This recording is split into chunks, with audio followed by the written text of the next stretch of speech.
दाढ़ी रखकर, इतनी बड़ी दाढ़ी, हजरत मौलाना वाली दाढ़ी, और कुर्ता और पाजामा। पहले सारी बात समझिए, दाढ़ी, कुर्ता, पाजामा और आईडी में अब्दुल। आईडी भी अब्दुल है, फर्जी आईडी भी नहीं है, आईडी भी ट्रू, फेस भी ट्रू, टोटल क्लियर। वो राम मंदिर में इन करता है और इन करके वजू वजू बना के वो नमाज की तैयारी करता है, और जब नमाज के लिए वो खड़ा होता, बिछाता है, तब सुरक्षा में अंदर जो लोग हैं, अंदर, बाहर वाले ने तो उसको अंदर कर दिया, जा भैया, जब आदेश ही है ऊपर से तो तू जा। लेकिन अंदर वालों को क्या पता था कि आदेश से आया है, तो 2 रकत पढ़ भी लेता वो। लेकिन अंदर वालों ने पकड़ लिया तो हंगामा हुआ। फिर उसने नारे तकबीर के नारे भी लगाए राम मंदिर परिसर के अंदर, सीता रसोई के पास। अब सवाल ये पैदा होता है कि अगर बात यहीं तक थी, ब्रेकिंग न्यूज चल जाती, खत्म हो जाता, नहीं हुआ खत्म।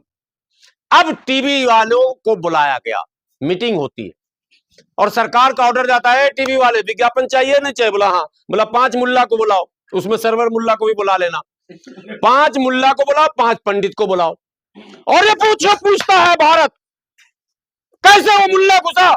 मुसलमानों की इतनी हिम्मत हो गई, वो राम मंदिर में वो हिंदुओं को मतलब भड़का रहे हो आप, सनातनियों का आप इम्तिहान ले रहे हो, परीक्षा ले रहे हो, जाग जाओ सनातनी, अब इसका जवाब देना पड़ेगा। इसका जवाब क्या होगा यही बताइए आप। अब मैं यही समझाने आया हूं देश के लोगों, इसका जवाब यही होगा कि अब कुछ निकलेंगे चिंटू पिंटू, झंडा उंडा लेके, डंडा तलवार लेके, और वो मस्जिद में घुसेंगे और मस्जिद में कहेंगे हम हनुमान चालीसा पढ़े। तुम मेरे राम मंदिर में, तुम मेरे राम जी के मंदिर में, तुम्हारी इतनी हिम्मत, देख मुल्ले मैं दिखाता हूं तुझे। अब वो मस्जिद में घुसेंगे, उत्तर प्रदेश का वातावरण बिगाड़ेंगे, मस्जिद में झंडे गाड़ेंगे, मस्जिद में झंडा लहराएंगे, मस्जिद में हनुमान चालीसा पढ़ेंगे, पूजा पाठ करेंगे, जिसके दृश्य पहले भी आ चुके हैं इस देश के सामने। तब तो राम मंदिर में घुसे नहीं थे, घुसवाया ही नहीं गया था। किसके माँ ने दूध पिलाया कि वो मुसलमान जाए? अपनी मस्जिद में तो नमाज नहीं पढ़ रहा, जो मस्जिद उसके घर के सामने है। अब वो अयोध्या जा रहा 1500 किलोमीटर से दूर, समझे ना, अब वहां नमाज पढ़ रहा। ये सब खेल, हिंदू भाई मैं आपके लिए बोल रहा हूं, मुसलमान के लिए नहीं। मुसलमान भी कुछ जाहिल है, समझ जाएं, मैं ये ना समझना जरूरी है। जाहिलो जागो, समझो खेल क्या हो रहा। सत्ता पर काबिज रहने के लिए जिस तरह से पिछले शासकों ने, जिन्हें लोगों ने ग्रेट और महान कह दिया, जिन्होंने अपने धर्म को, अपनी जाति को, अपनी तमाम चीजों को कुर्बान कर दिया, दीन इस्लाम छोड़कर दीन इलाही बना ली, अपनी शादी जो है राजपूतों में कर ली, अपने अभिभावक राजपूतों और ब्राह्मणों को बना लिया, सिर्फ सत्ता के लिए। जिसका नाम अकबर था, जिसको आपने, हमने नहीं, आपने ग्रेट भी कहा, महान भी कहा। यहां अशोक को भी आपने महान कहा, जिसने अपने कई भाइयों की हत्या कर दी। आपने ऐसे ऐसों को महान कहा। और 49 साल से अधिक सत्ता में रहने वाले औरंगजेब को भी लोगों ने कई जगह महान कहा शासक। उसने भी अपने भाई को, अपने बाप को, भाई को तो काट ही डाला और बाप को कैद कर डाला। तो सत्ता के लिए जब भाई और बाप को नहीं लोग देखता है, धर्म को देखेंगे। ये हिंदू विरोधी है, सनातन विरोधी है, भारतीय सभ्यता और संस्कृति के विरोधी है, भारत के संस्कार के खिलाफ। ये European Nazi model, Namo model, Nazi model लागू करना चाह रहे हैं, not Gujarat model, it is Namo model. What is meaning of Namo? Nazi model है ये, और इस मॉडल से आपको लड़ना पड़ेगा। ये नहीं तो आपको आपस में लड़ाकर तबाह और बर्बाद कर देंगे। ये खुद करेंगे, खुद क्या कहते हैं, सब कुछ करके, और लड़ाकर आपको मौज करेंगे, सत्ता पे पड़े रहेंगे।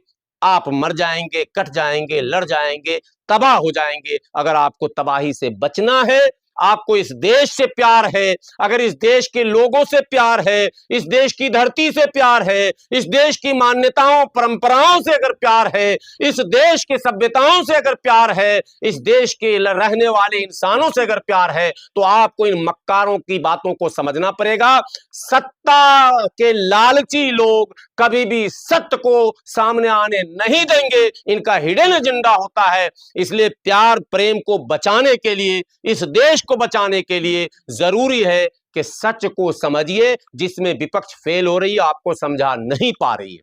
विपक्ष से विनती है, जरा रिसर्च किया कीजिए, इतना रोटी हम खाते हैं तो आप तो हमसे अच्छा मक्खन लगा के खाते हैं, हम तो सूखी रोटी खाए हुए खुद सूखे हुए हैं। आपके पास क्या कमी है? क्यों नहीं रिसर्च करते? आपके प्रवक्ता क्यों नहीं टीवी पर ये बात बोलते कि आखिर ये क्यों हो रहा है? ऐसा कौन कर रहा है? इसकी जांच कौन करेगा? कैसे पता चलेगा कि इस खेल के पीछे कौन है? बम फुटता है 10 साल के बाद बाइज्जत बरी क्यों होते हैं? उन अफसरों पर कार्रवाई क्यों नहीं होती जिन्होंने बम फोड़ने के आरोप में गिरफ्तार कर लिया?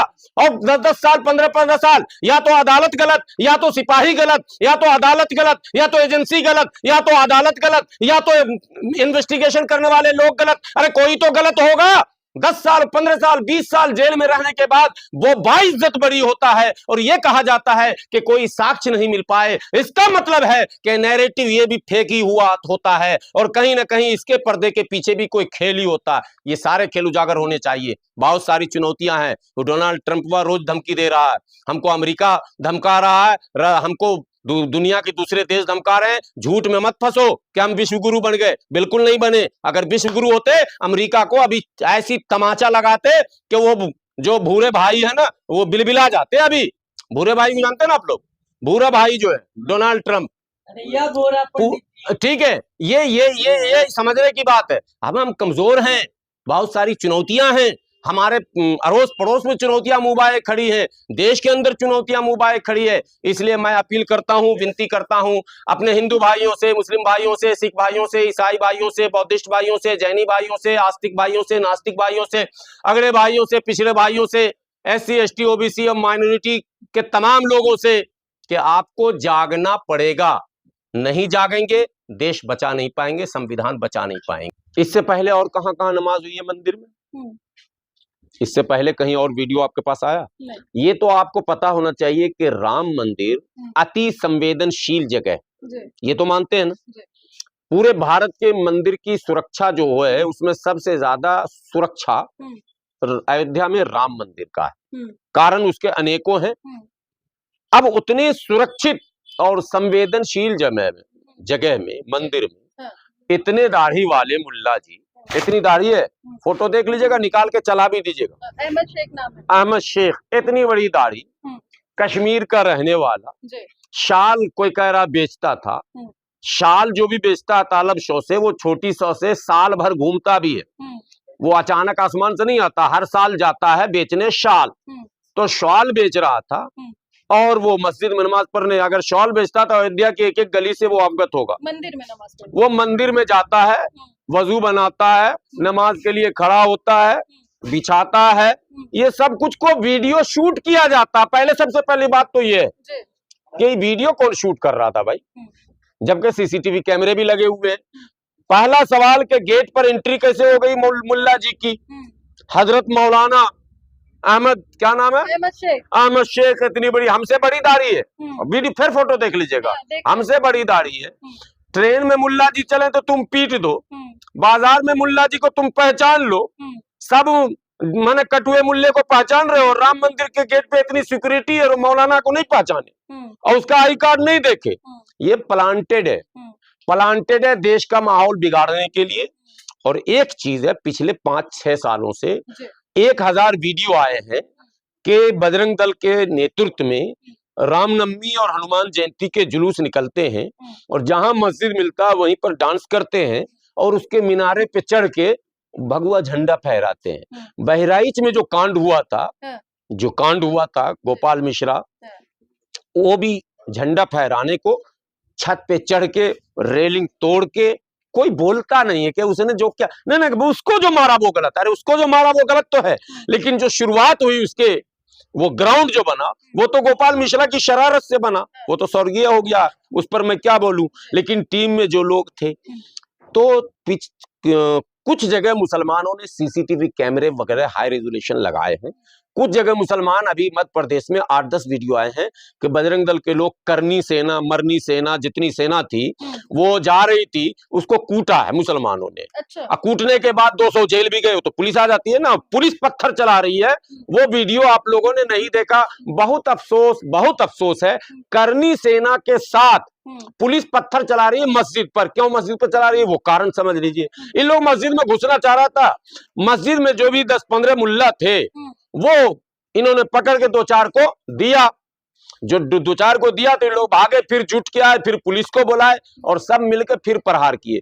तो ये अब इनको लग रहा है कि मुसलमान, एक मिनट, कि उनको लग रहा है कि मुसलमान डिफेंसिव हो गया, एक्टिव हो गया, सावधान हो गया है। हमको ग्राउंड चाहिए मस्जिद पर हमला करने का। मंदिर में नमाज पढ़वाकर इस मुल्ला से माहौल देश में बनवाकर डिबेट करवाकर अब बजरंग दल वाले बोलेंगे तू मुल्ला मेरे राम मंदिर पे तू घुस के नमाज पढ़ेगा, अब देख मैं तेरा हनुमान चालीसा मैं मस्जिद में घुस के पढ़ूंगा, जरा देख कौन रोकता है मुझे, कोई नहीं रोक सकता मुझे, अब मैं पढ़ूंगा, तू जब पढ़ेगा तो मैं भी पढ़ूंगा। क्या होगा इस देश में, अब बताओ जरा, क्या होगा इस देश का अंजाम, बताओ ना। ये प्लांटेड है मेरे देश के हिंदू भाई हो, नहीं समझोगे तो देश तुम्हारा है, बड़े तो तुम ही हो 80%। देश अगर केनिया बन गया, युगांडा बन गया, बोस्निया बन गया, एक मिनट अगर सीरिया बन गया, हमने नहीं कहा, देश के बहुत बड़े संत जो बहुत आहिस्ता बोलते हैं, बहुत बड़े संत श्री श्री रविशंकर जी ने कहा कि भारत डर है कि सीरिया न बन जाए, किसी समय में कहा था।